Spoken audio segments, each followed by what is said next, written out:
And as an offensive line, we work in such unison with 5 guys. When one guy's lacking, the whole unit is going to look bad. And we have to have that accountability starting from the coach who's going to push us no matter what, even the older guys, to expect that accountability and that unison with the group. And that's something that we were lacking last year. And so far this year, it looks like we have that back. We're back because it's mandatory. Welcome to another edition of the best podcast available. That is Jason Gibbs, my Giant. I am Andrew Siciliano. We are wearing shades for now because it is a beautiful day here at the Cross Country Mortgage Campus, and the sun is coming in and out of the clouds. So right now we probably don't need them, and it looks as if we're doing this for the bit, but eventually I think we will. But the sun was shining today.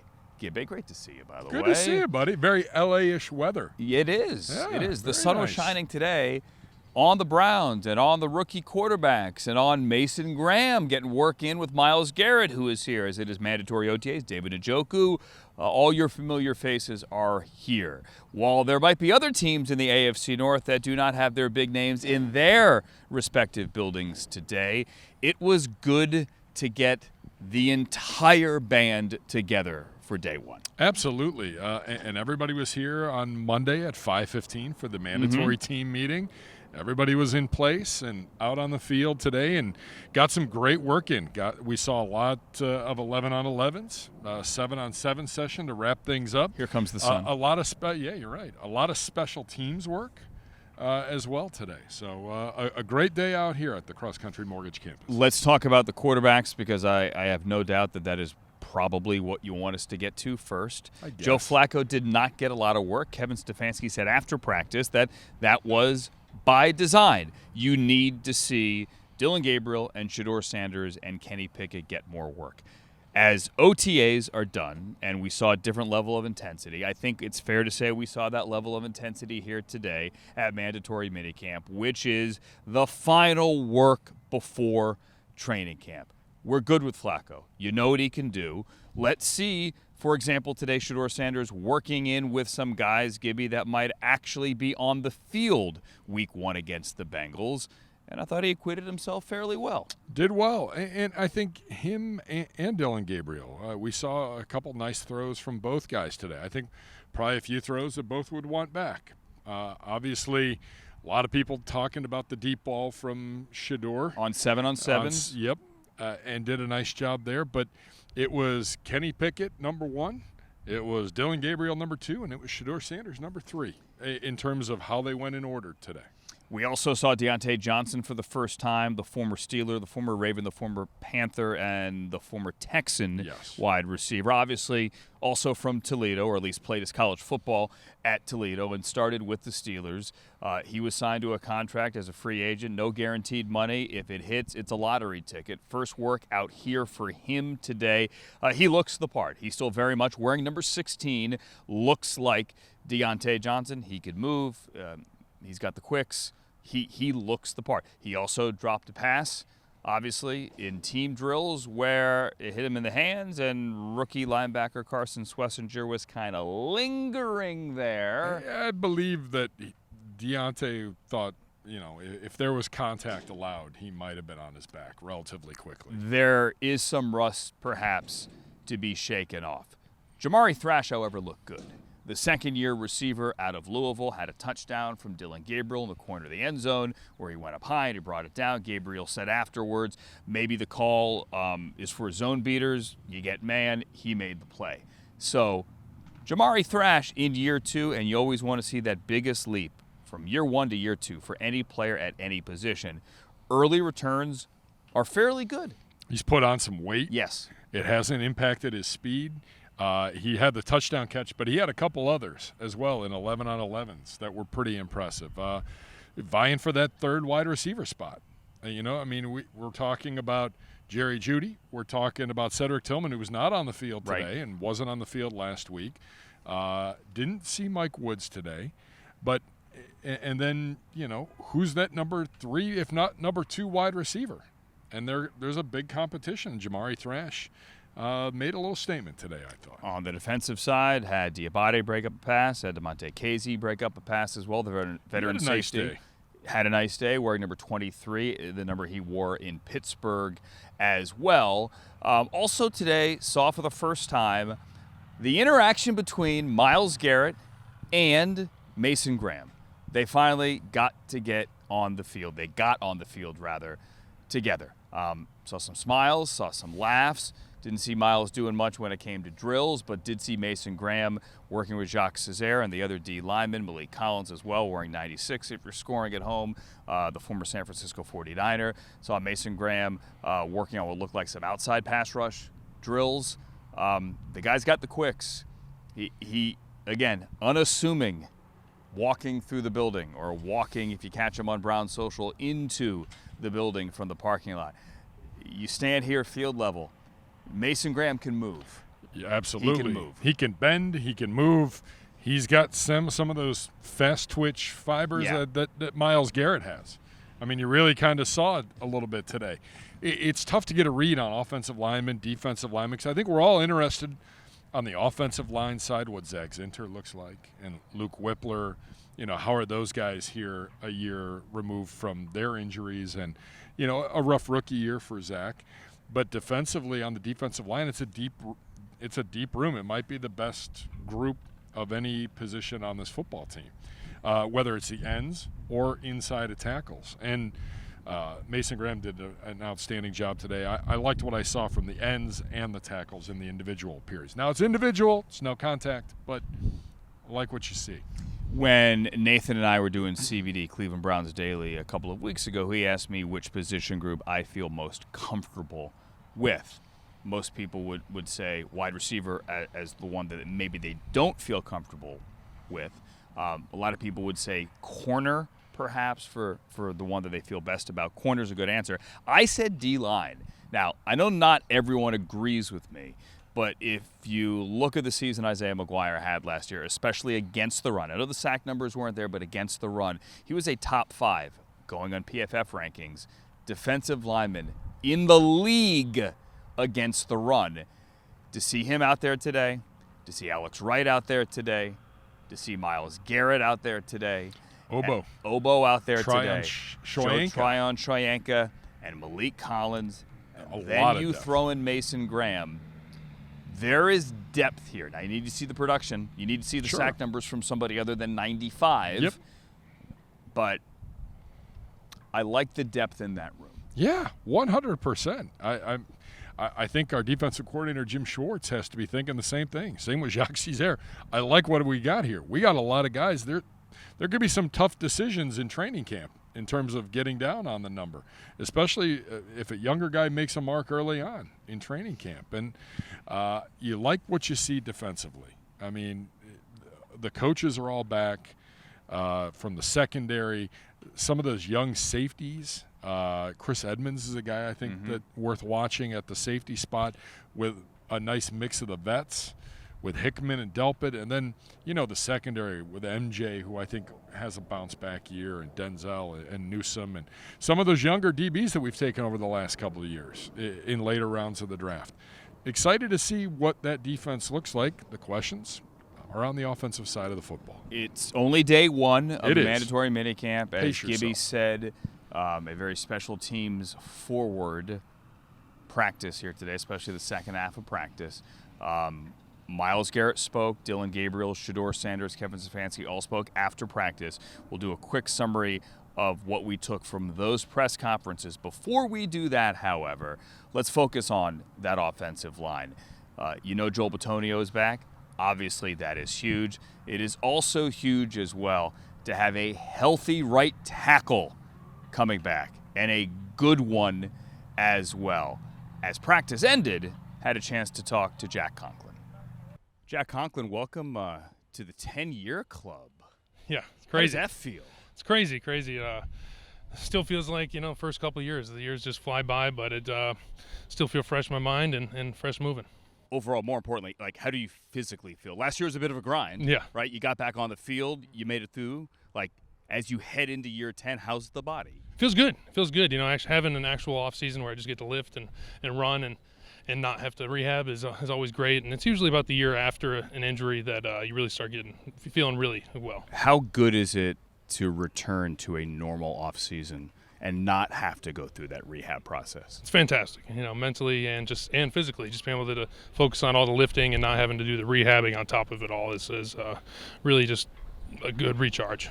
Everybody said that the OTAs had a little bit of a different intensity. Speaking of Grant Delpit last week, he said obviously that's been kind of the emphasis. He used the word lax to describe last year, and that this year you had to pick it up. Does that carry over? I know it's only one day, but does that carry over to mandatory minicamp? Definitely. I would say even more, I wouldn't necessarily say intensity, but just being on it, more accountability, more resilience through the place. Everybody is expected to finish, and if you're not, it's not only the coaches that are going to get on you, it's the players, and I think that accountability is something that we've needed and it's starting to show up. Accountability, I've heard that word a lot. You've heard that word a lot, I'd assume, this year. Different than last? I think it's more of a sense of urgency with it, We've always talked about it, but now it's more of we got to do this. It wasn't enough last year, and it's an emphasis now. It's not just a talking point. It's something that we're getting shown every day, and and when you're not being accountable, or then your teammates you're going to get pulled up in the team meeting. You're going to get talked about and expected to be held accountable by the team and your teammate. Did you have any role in talking Joel Bitonio back? I didn't think Joel was going to retire anyway. So you really didn't think so? No. I didn't think so. He's still got some left in the tank, and it's tough.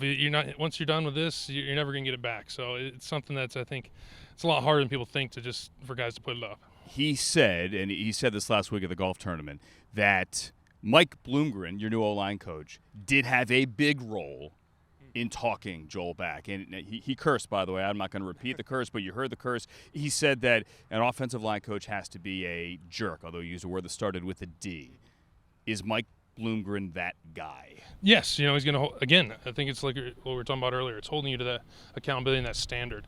And as an offensive line, we work in such unison with 5 guys. When one guy's lacking, the whole unit is going to look bad. And we have to have that accountability starting from the coach who's going to push us no matter what, even the older guys, to expect that accountability and that unison with the group. And that's something that we were lacking last year. And so far this year, it looks like we have that back. Joel also said that this feels like a 2020-2021 install.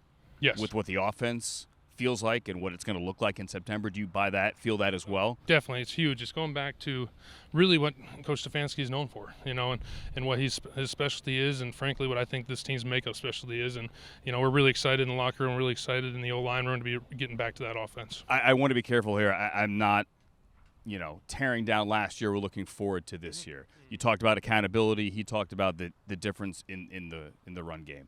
How refreshing is that, though? He mentioned you. He mentioned Wyatt. Obviously, Ethan as well at center, Poe at center. To get back to what you guys have done well. There's no better feeling. After obviously, don't want to look at the past, but after last year, it wasn't what we think of ourselves as an offensive line and how we move the ball. And, that's something we have to look back on and look at ourselves and what we had to do.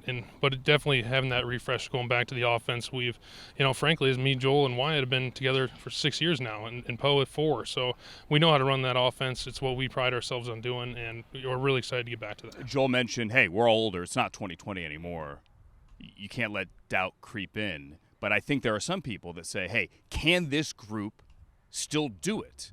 What do you have to do to prove to yourselves and to prove to them that, yeah, we can turn the clock back a little bit? At the same time, Kevin always says it's about evolving and moving forward as well. But, we can be as dominant as we were in those years. Yeah. There's really no question from our mindset in the offensive line. We haven't taken a step back. It was a different offense in our minds, and this is what we were brought here to do, and we're going to get right back to that. All right. Nick Chubb appreciation conversation here. Do you have a favorite Nick Chubb run? Can you pick one? Oh, geez. That's a tough one. There's so many. I think the one I always think back to is the one versus is that the Houston when he ran out of bounds at the 3-yard line? Yeah. I think the 1 that yard one, line. or the 1 yard line. Whatever it was we inside the 5. And I think it's more of not even that run or his IQ, just his mindset of putting the team first. No matter what, we all know how good of a running back he is, but he was always that team guy first, and it's impressive to be, as good of a player as he is and still have that team mentality. It's fair to say that everyone in this building is rooting for Nick Chubb in Houston. Definitely. Wish him nothing but the best, and gonna really miss him around here. You ever had another teammate like him at all? I've had some good team. I mean, as far as running backs goes, I would say Derrick Henry and him are very similar in how they approach the game, and both are guys that people have said they've gotten older, they've lost a step, and Derek showed him last year, and I think Nick's going to do the same thing this year. Let's talk about the new running backs here. What do you see from Judkins and Sampson so far? They got the juice. I'm excited to see that the most impressive thing I've seen so far is their ability to come in here and be coachable. They're not front runners. They're not out there trying to talk a bunch about how good they are, but they're just coming in here and every day listening to the deuce and getting better day in and day out. And now the obligatory Jack Conklin quarterback question. What do you see from that group? It's like I said, it's beginning. It's just the beginning here still, and you only have 4 guys going in and out, so it's going to be something that obviously goes into camp. And but there's a lot of talent, and it's looking good so far. The guys are all buying in again, and we're just going to see how it rolls. But I'm excited to see whoever comes out ahead. It's more of a Poe and a Luke Whippler question than it is a Jack Conklin question. But does it affect the rest of the O-line, who is back there stylistically, or when that decision could hypothetically be made before week 1? Maybe a little bit, but not too much, because we're not changing the offense depending on the quarterback, so it's all pretty similar. I think some of the younger guys are still figuring out just how to work the cadence, get the rhythms right, which is something that's going to take a little bit. It's new, especially being under center. Some of these guys coming from college haven't been under center a lot, so there's some growing pains, but that's for everybody when they're a rookie coming in. And they're doing a good job taking the criticism and getting better every day. Finally, Friday, school's out for summer. What do you got? Big vacation plans, doing anything, taking the family anywhere? Going to the in-laws out east. Nothing crazy, but it'll be fun. The kids are excited. Nice. Summer at the in-laws and then back at it the 3rd week of July. Jack Conklin, right. Good to see you out here. Good to see you healthy. Enjoy that time off. Oh, thank you. Got a couple more days of work, and then, we'll get to that. Beautiful. Looking forward to it. You heard what Jack Conklin had to say, his favorite Nick Chubb play running out of bounds there in Houston. We all have our favorites. I went down that rabbit hole when the news finally broke, and we knew it was probably going to happen, that Nick was going to the Texans, and you just go down that rabbit hole. Brown Social did such a great job posting highlights, and you just go, wow, I forgot that one. I forgot that 70-yard touchdown. Wow, I forgot that stiff arm. I forgot that time it looked like he was hemmed in on the sideline and still ended up going 50 yards. Like, it hurts my heart, and I have no problem saying this, that Nick Chubb is going to be a Houston Texan. You knew it was going there. That direction, it still hurts to actually see it happen. But like what Myles Garrett said today, Gibby, when someone intimated to him, well, you're going to be rooting against him, that wasn't exactly the question. He was like, no. Like, I will always be rooting for Nick Chubb. I think this whole city will be rooting for him. Yeah. As long as they're not playing the Browns, they're totally going to be rooting for him. How can you not root for him? He's one of us. Yes, that's the best way to say it, I think. Go back and read his letter that he wrote to the city and to the fans before his Week 7 return last year against the Bengals, where he got in the end zone. Just read that letter and feel the connection. Like, he'll always be a Brown. And I hope he does great. I hope he does great in Houston. Yeah. We don't play the Texans this year, right? Nope. Correct. We don't. So unless it's in the playoffs. Unless it's in the playoffs, which would be great to bring it back from 2023 and face them in the postseason. Don't want to linger too much on Nick. We have a lot of time to talk about it. I think we all feel the same way. Myles did talk about Nick today and said, I thought it was noteworthy that he lobbied the front office to bring Nick back. Obviously, that didn't happen. There wasn't a huge market. I think that's why we waited until here, the end of mandatory minicamp, for Nick to find a job. But Myles also said that without Nick, yes, he does need to pick up some of that leadership slack, if you will. But it wasn't just that Nick Chubb is leaving. He said he will meet the challenge from both Kevin Stefanski and Andrew Berry, and for that matter, Jimmy Haslam as well. And Jim Schwartz. And Jim Schwartz. Last week. He will meet that challenge. And he said when Jim Schwartz says, I think he's going to have his best season ever, he said, yeah, I think I am too. Perfect. We need that. We're going to need him and depend on him a lot. Right now, he is the face of the franchise. Yes. Offensively, we're still looking through and working through some things. Defensively, it's our strong suit. Who's the best player in the defense? Well, he's also the best player 2 years removed from being the Defensive Player of the Year in the NFL. It's Myles Garrett. And one can make the argument that with a number of advanced metrics, he had a better season last year than he did the year before. Obviously, a 3-14 team, and the sack numbers weren't the same. Trey Hendrickson won the sack title. You're not going to win DPOY. It's hard to win that award 2 years in a row, but some of the advanced metrics, I mentioned them earlier with McGuire, look at him for Myles. He had a very good year, but he knows that he has to take it to another level. With the contract come responsibilities, but it's more than just the contract. With the idea that he is the leader of this team, period, come greater responsibility. Jim Schwartz made the Spider-Man analogy. You could follow on that. Love it. Whatever comic or movie you want to use, I think Myles understands what is in front of him here today. The Nick Chubb lobbying stuff, I thought that was interesting. There was good stuff there as well about Aaron Rodgers. Did you catch that? Little graveyard conversation. A little trying graveyard to build up the conversation. Halloween display. He was asked, what do you think? I'm a big fan. What do you think of Aaron Rodgers in the AFC North? And he said, what do I think? Another quarterback to add to the graveyard, or I'm going to put him in the graveyard, something like that. I think social media, if you don't know Myles' whole Halloween front yard deal, immediately thought, oh, he's going to kill Aaron Rodgers. No, he just means let's add him. I want a sack. Let's add him. Let's have some sacks. Exactly. And week 5, when the Browns return, no, week 6, I beg your pardon, when the Browns return from London without a bye, it's a bus down to your favorite town, Pittsburgh, to face Aaron Rodgers, assuming it's Aaron Rodgers for the first time. I hate that bus ride. I hate it. Assuming Rodgers is still the Steelers quarterback, when the Steelers come here in December, it'll be Aaron Rodgers' first game in Cleveland as a starting quarterback in, I think, 16 years. Because when the Jets came in after Christmas in 2023, the Thursday night game to clinch the playoffs, Rodgers was hurt. And in 17, when we went 0-16, we played the Packers. Rodgers was hurt. Mm-hmm. Thought we were going to win that game. Yeah. Not so much. Faced him in 20 up there. No, in 21 up there. But again, yes. Rodgers, Rodgers here, it'll be the first time in 16 years. We could worry about that at a much later time. Anything else stand out today from Myles? No, or anyone? Not at all. I mean, I know Coach spoke. Shador and Dylan Gabriel both continue to win the podium. Absolutely win the podium. They both can very get different. through. Yeah, very different ways, but they both navigate the questions with extreme ease. Remember the old SNL bit, Deep Thoughts with Jack Handy? Boy, do I have a few off the top of my head, and none are qualified or acceptable for this podcast. They both have deep thoughts, and I mean that in a complimentary way. Or I mean that as a compliment, I beg your pardon. They're both very different people, but there is substance in everything they say. They are not spitting cliches at you. They are saying the right things, and I think they're growing, both of them, on the field. They are legitimately getting better. I think that's your headline. No one is winning a quarterback job in June, whether it's a rookie or no one is winning a quarterback job. This is a legitimate quarterback battle.